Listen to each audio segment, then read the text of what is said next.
வணக்கம்.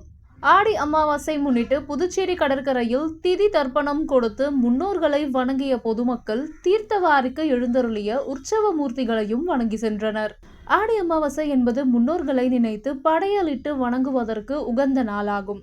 பொதுவாக ஒரு வருடத்திற்கு 96 முறை முன்னோர்களுக்கு பித்ரு தர்ப்பணம் செய்ய வேண்டும் என சாஸ்திரத்தில் சொல்லப்படுகிறது. அப்படி செய்ய இயலாதவர்கள் ஒவ்வொரு மாதமும் வரக்கூடிய அமாவாசையில் செய்யலாம். அன்று பித்ருலோகத்தில் இருந்து தேடி வரும் முன்னோர்களுக்கு திதி தர்ப்பணம் கொடுக்க வேண்டும் என்பதே சாஸ்திரம் சொல்லக்கூடிய விதியாகும்.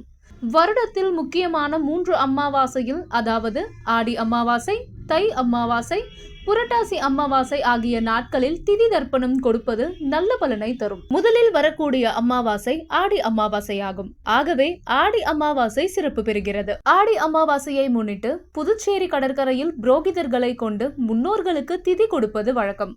அதன்படி இன்று அதிகாலை முதலே ஏராளமான பொதுமக்கள் புதுச்சேரி கடற்கரையில் குவிய தொடங்கினர். வாழை இலையில் தர்ப்பை புல், காய்கறி, அரிசி, எள், சாதம் உள்ளிட்டவைகளை படைத்து பூஜை செய்தனர். பின்னர் அவற்றை எடுத்து சென்று கடலில் போட்டு மூதாதையரை வணங்கினர். தொடர்ந்து இலையில் சூடம் ஏற்றி ஆற்றில் விட்டு வழிபட்டனர். தொடர்ந்து கடல் தீர்த்தவாரிக்கு எழுந்தருளிய அருள்மிகு மணக்குள விநாயகர், லாஸ்பேட்டை அருள்மிகு சிவசுப்பிரமணியர், ஸ்ரீ வரதராஜ பெருமாள், அருள்மிகு காமாட்சி அம்மன் உள்ளிட்ட 20க்கும் மேற்பட்ட உற்சவ மூர்த்திகளையும் பொதுமக்கள் வணங்கி சென்றனர்.